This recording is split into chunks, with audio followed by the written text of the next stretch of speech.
Thanks for listening to Better Business, Better Life. I'm your host, Deborah Chantry-Taylor. We're going to do something a little bit fun now. This podcast, would you believe, has been going since 2020. It started off as a bit of a fun hobby, and now some 5 or 6 years later, we're 260 episodes in and still going strong. Each week I produce a new episode, but I thought it might be fun to bring back some of the old episodes and leave them just exactly as they were. So no tweaks, no edits. So there might be a little bit of poor quality in there, but at least you'll get to see and hear from some of the most amazing business people that I've spoken to over those 5 or 6 years. I really hope you enjoy the episodes, and don't forget, if you ever need any help, just reach out to me. I'm only an email away, deborah@businessaction.com.au or deborah@businessaction.co.nz. Better Business, Better Life, here to help.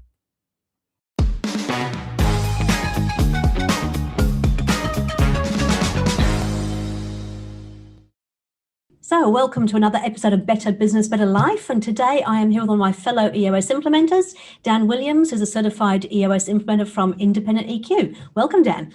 Thanks for having me, Deborah. I appreciate the opportunity. Absolute pleasure. Looking forward to hearing your story. So, as I said, Dan is actually a certified EOS implementer, but up until 2020, he was actually a business owner himself. And I understand that you started in the business, an IT business, at 21 years old as a technician. Is that right? Yeah. It's I'm a lot younger than I look. I started out. It was effectively my first real job. Starting in a company with 2 or 3 peers based in Richmond in Melbourne. Okay. And by the time you sold it in 2020, what was the size of the business at that point?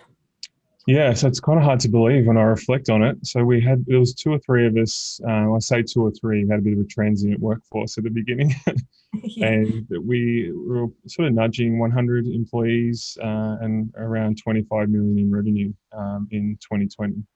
Yeah, which when I think about that, it sounds like a lot of effort, but it was a lot of fun as well. Okay, so that's pretty huge. So what time period was that between when you started and when? 2004. I started in the business and as an employee, which was a novel experience. I haven't been an employee for a long time now, exited in 2020. So 16 years. Yeah. And how was it? It was a mixture of of a lot of fun, a lot of learning, and a lot of uncomfortable, sleepless nights.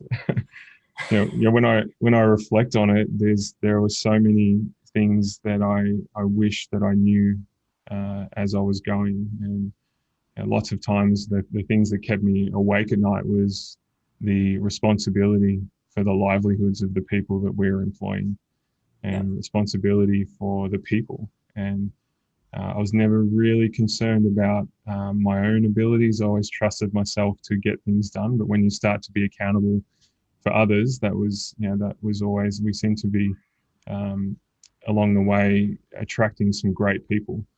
I found the higher caliber of people that we had around us, had a greater awareness of how important it was to get things right. But along the way, there were so many different things at different ceilings that we hit, and I kind of carry them like scars on my back these days. I'm grateful for every opportunity along the way.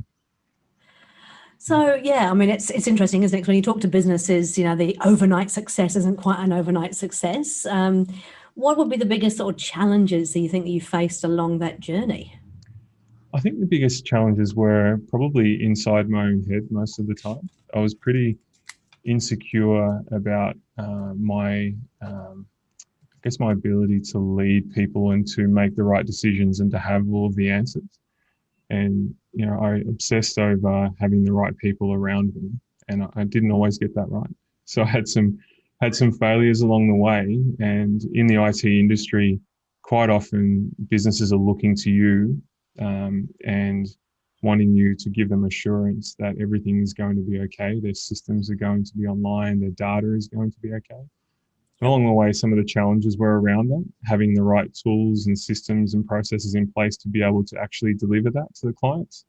But then also making sure that we were hiring and surrounding ourselves with the right people along the way that perpetuated the brand in the way we wanted to. And going from when it's 2 or 3 people, it's really easy. You can almost have like the toolbox time at the start of the day and be Yeah. on the same page. But as you grow and scale, being able to have consistency of message, consistency of quality, those sorts of things become a real challenge. And I think when I look back on it, it was always my proudest moments came from when people rose to the occasion, people stepped up. And I look at that. I look back into that business now. I have the privilege of being their EOS implementer these How do days. you? Yeah, I look back, it's like my window into the business once every 90 days. And I'm really proud that all those things have continued on in my absence. And I'm really proud of that team. That's awesome.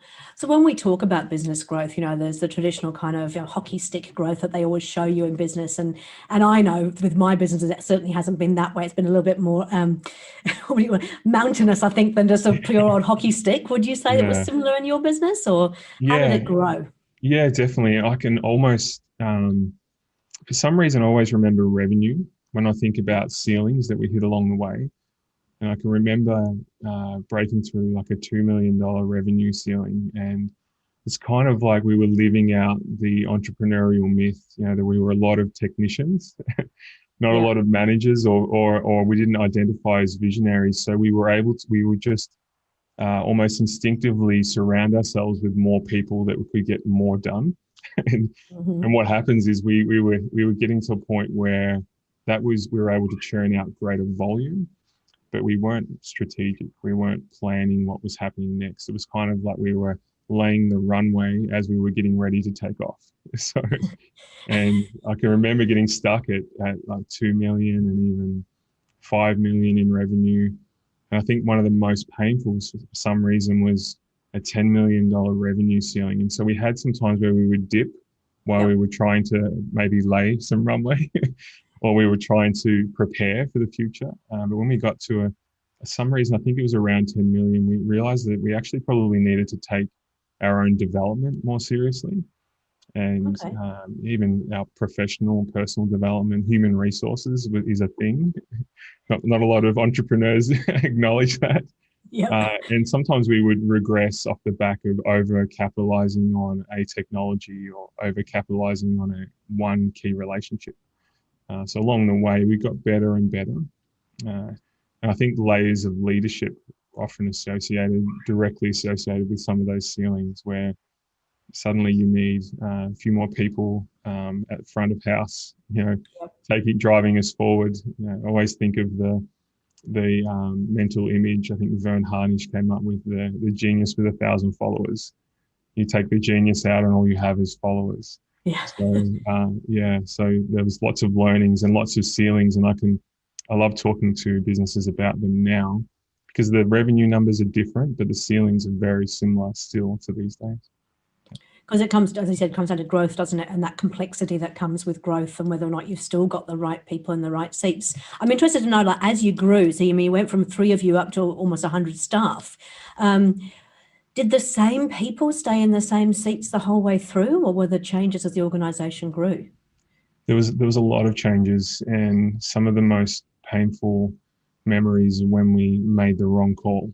So there's often an instinct to elevate people because you love them and Yeah.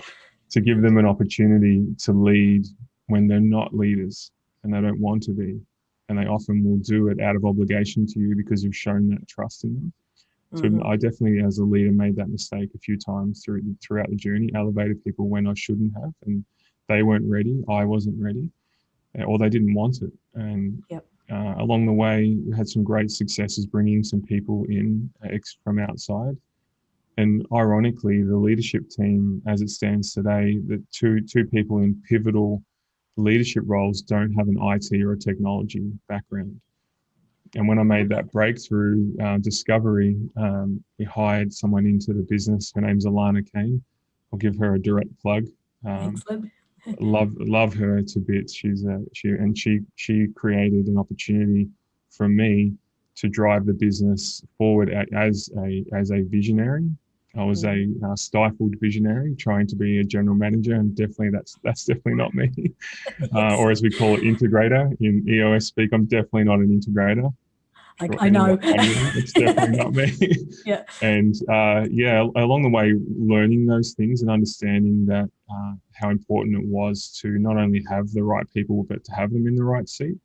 Yeah. And I look back on it and had some uncomfortable conversations with people where I was leading them down a path, and I could see it all ahead of us. And sometimes it's hard to convince people of these things. And when trust is high, and they trust you, and you trust them, Yeah. these things are possible. But yeah, grateful that I get to meet with that leadership team now, and so rewarding to see them, having the right people in the right seat to this day.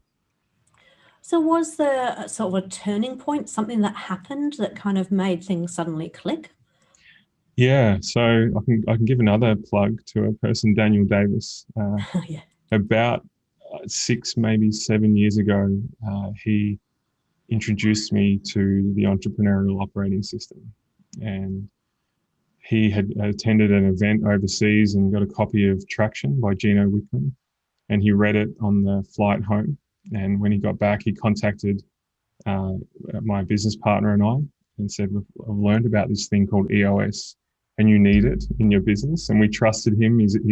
Anyone who has met him is a lovely, introverted individual, and he gave us what we came to know as the 90-minute meeting, and he told us about this operating system. And I was so frustrated. I went through this range of emotions of frustration, embarrassment, all these sorts of things, and I didn't realize there was such a thing as an operating system for a business. And being a tech person, you associate operating systems with Apple, Mac, Yeah. or Windows iOS. company. Yeah. And and he introduced it to us, and we started implementing in the business. And that was about nearly 7 years ago. And that was a major turning point, because suddenly we knew whether we had the right people in the right seats or not.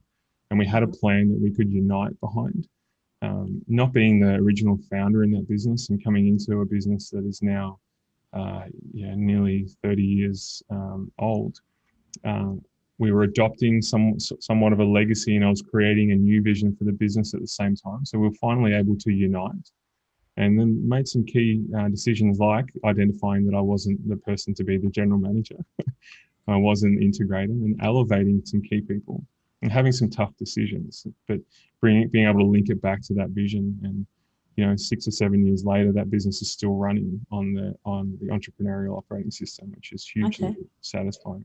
And you're the implementer now, aren't you? Yes, I am, and it's great. It's a privilege to have them in this room once every 90 days, where I get to reap the rewards of the investment that I made personally into that business, Mm-hmm. and to know that the tools and systems are everlasting and enduring, and they're going on to this day. And I'm quite proud of the fact that they've actually kicked on since I left. So maybe the timing was right for both of us. It's interesting, isn't it? Because obviously when I joined EOS about 18 months ago, there was a talk of changing a visionary at EOS. And for me, that was kind of like, but you can't do that, because the visionary is the founder. That's the person who, but it's not true, is it? I mean, that as the business grows and changes, you can require different people, even at that top level, right? Yeah, definitely. So I guess now that business has changed visionary 3 times. So Yeah. pre-EOS, unofficial visionary was the founder, who was one of my business partners, Jacob. And he was never really comfortable. He was more of the entrepreneurial myth, the E-myth of the technician, and was great at that, and really tenacious. And I was more of the visionary, big picture thinking, obsessed with learning and development. And he was quite happy to pass the torch to me. Yeah. And then leaving the business, we'd done 3 or 4 mergers and acquisitions through the time, and so some of the founders of those businesses stayed on, and so that was a great opportunity for one of them, his name is Nick, to step into that visionary seat as I exited the business. I think it's more about understanding that every business needs a visionary element. And I always see that seat as actually being the one who's accountable for making sure that we're moving forward and for channeling that energy in the business. Yep. Because I think great businesses have lots of visionaries in them, but they don't harness that power for good. They create, as Gino describes, that organizational whiplash. Yes. So yeah, if you can really get someone who's a strong visionary in that seat, but has the discipline to take that as an accountability, not as a license to do whatever they please, then it can be a great thing. Okay. And you've talked about, obviously having the right people in the right seats is really important, but sometimes, you have got the elephant in the room, the person who maybe isn't in the right seat. How do you tackle that? What would be your sort of tips or pointers for even thinking about that, let alone dealing with it? Yeah. So we come across this all the time, and the way I deal with that has evolved for the better over the journey. Yep. I always encourage you to try and understand first whether they are the right person. Not to say that I wouldn't bother with the right seat conversation if they're not the right person, but if you are adamant that they are the right person, that they share your values, then I always encourage leaders, and I'm talking to myself here as well, to be prepared to lean on those values and have a conversation about what is in the best interests of the team and the company and ultimately the individual. Because no one wants to be in a position that they don't enjoy and that they aren't good at. So if you can give people an opportunity to self-identify that perhaps they're in the wrong seat, then that's always the best path to actually remediating. Yep. But if they don't see it, then you need to be the one who goes first. And I love the way we use the GWC acronym. If someone doesn't get it, they don't understand how they contribute and what the requirements of the seat are. If they don't want it, their behavior, the results perhaps don't demonstrate that they want it, and they don't have the capacity for it, then it can't feel good for them. So giving them that opportunity. Lose-lose, right? Yeah. And I love the way we can just illustrate that. And I'm working with one of my leadership teams recently, and I wrote GWC on the whiteboard.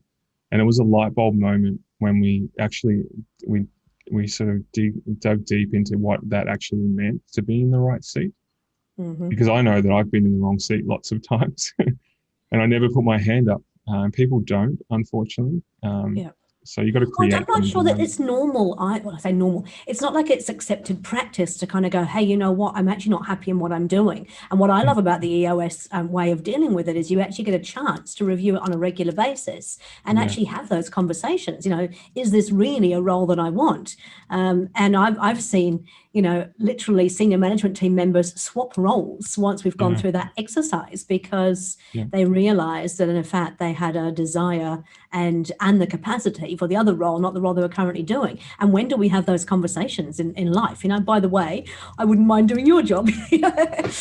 Yeah, spot on. And I can think even through the PowerNet journey, hitting a ceiling of being able to grow and have a healthy pipeline. And it was because we were asking a sales leader to also be accountable for marketing. And that what happens is they're going to choose the one that they get or they want more. And they were a great salesperson, really strong in sales, and marketing was suffering.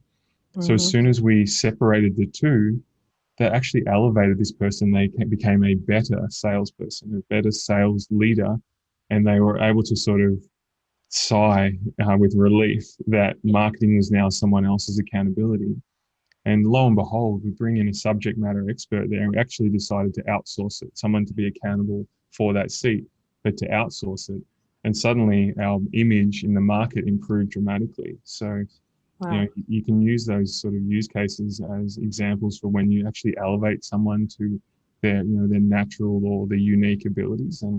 And quite often, especially entrepreneurs and business owners and founders find themselves in seats that they don't want, but the business needs them, and there's no one else. And if we don't keep a check on that, like systematically keep a check on that, then that can become like a ball and chain for the business on a founder or an entrepreneur's ability to fulfill like the finance seat. Yeah. High risk. When I started independent EQ, and I did an accountability chart with all one of me in the business, I realized the first thing I needed to do was outsource my finance. And Yeah. so I've done that and still have that to this day. And that was the benefit of experience and knowing that didn't align with my abilities. Yeah. Yeah, it wasn't your really ability. I also think there's an opportunity cost, right? Because if you're doing all that stuff that you're not so great at, then you're not free to do the things where you really truly add value. But we're so scared to kind of let go of those things. Or as you said, we feel we can't, but in actual fact, it can be really as simple as going, yep, I'm going to outsource that, or I'm going to let somebody else step up and do that. And even if they're only 80% as good as me, that's good enough. And it gives me the freedom to do what I love. Yeah. Yeah. I often refer to it when I'm dealing with smaller leadership teams. Some of the leadership teams that I work with are just two people, like a visionary and the integrator. And it's often a lot of fun dealing with the teams that size. And I use an example of when I was 18, I used to work in a drive-through bottle shop. And I was fascinated that they had a breakage allowance, that they would just accept that sometimes a forklift would drop things or people would drop a bottle of wine in the shop. And I thought, wow, they actually allow for breakage. Yeah. And I thought that was fascinating that they didn't want to make it so things weren't broken. So with business owners, you almost need to accept a little bit of breakage if you want to be free to be your best self. And sometimes 80% in a seat needs to be enough. And that 20% breakage means that you go on to excel in other areas. That's a good analogy. I like that. Okay. So obviously, you did a great job with what was the name of the company? Sorry, PowerNet. PowerNet. Yeah. Did a great job with PowerNet. I always ask my guests, what was their professional and personal best in their life? What would be yours in terms of both professionally and personally? Yeah. So from a personal perspective, there's lots of things along the way. I have a lovely wife and beautiful kids. So from a personal perspective, it's kind of easy to gravitate to those sorts of achievements, which I am eternally grateful for. Yep. When I look at how major turning point in my life and a personal great was when I decided that I wanted to be a property owner. I didn't want to rent property. And it was a lot of my friends were renting, and I actually thought I'd prefer to live somewhere where I'm not 100% happy living there, but I owned the building that I was in. Yes. And my reasons for justifying that to myself have probably changed over time. But I got into property ownership in my early 20s, which has made a lot of entrepreneurial decisions simpler in my life, where I had equity from a young age, so I was able to roll the dice sometimes and take risks. Yep. So from a personal perspective, it's no disrespect to my wife and kids, I love them dearly, great personal highlights, but actually taking that plunge when some of my friends would prefer to party and spend all of their income on enjoying themselves. Yep. I decided to spend my income on building some personal wealth. And from a professional perspective, it's really the PowerNet story that, getting in there, being prepared to lead, to learn, surround myself with the right people, implement an operating system, and then successfully transition out. In 2019, I exited the operation of the business, and I really struggled because they were my family as well. And then in 2020, I sold out of the business, and to see that, I didn't know how I was going to feel about that, but to see that business flourish and thrive in my absence is absolutely now my professional highlight of my career today. Great. And so now you're obviously working full-time as an EOS implementer, but also doing a couple of boards. Is that right? Yeah. I've got a couple of things on the go. So EOS is my mainstay and absolutely my purpose aligned activity. Everything else is opportunities to give back. I'm involved with some board positions and leading a peer group. And I've recently started a business, a third-party logistics business with a friend. Oh, really? I wasn't aware of that. Okay. Yeah, which is really exciting, and skills that I don't have, which is a lot of fun. My business partner runs it. He's in there. It's his field of expertise and experience. and I'm lending my outside experience to help, develop and grow that, which is a lot of fun. Excellent. Yeah, and the rest of the time I'm scratching that entrepreneurial itch. I'm always looking for opportunities to grow and to do things better, and exploring. Yeah. Perfect. So we always like to make sure that our listeners have got sort of 3 top tips they can take away with them around the topic. And today's topic was really around people and getting the right people in the right seats. What would be your 3 top tips for them, Dan? Yeah, not in any particular order. I would say, as a business leader, owner, entrepreneur, my first tip would be to invest time in understanding why you do what you do. And Simon Sinek sort of started the whole Start With Why movement, and I think that I love his work, and so no disrespect to Simon, but I think if you really dig deep and understand why you do what you do, then it becomes a lot easier to bring people along. Yeah. And when it flows naturally, and it's authentic, then it's even easier. So invest in understanding why you do what you do. Yep. The next one would be, it kind of helps fuel that, is tip 2 would be to invest in yourself. You're no good to anybody if you're a broken mess, especially yourself. So you need to really be deliberate in investing in yourself, and that's your health, your physical and mental health, your well-being, and your organ in your head that is going to guide you and make all of this sustainable. Your brain, you need to invest in your own development.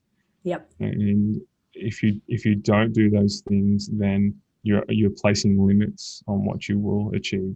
Sure. And also you're limiting your impact. The third tip would be to surround yourself with people who will challenge you. Once you know people who are going to encourage you to have different conversations, who are going to offer you different opinions to yours. Yeah. Some of my favorite people throughout my journey are those who I didn't actually agree with because they encourage me to expand my thinking. And as long as there's no ill intent or malice and your values are aligned, if you surround yourself with people who are going to challenge you, then you're going to grow. And ironically, tip 1 and 2 will start to take care of themselves. Yeah. And otherwise, you just end up going back to the beginning of our conversation. You end up being the genius with 1,000 followers, right? Yes. Yeah, absolutely. Elevate the genius around you is the best way to go.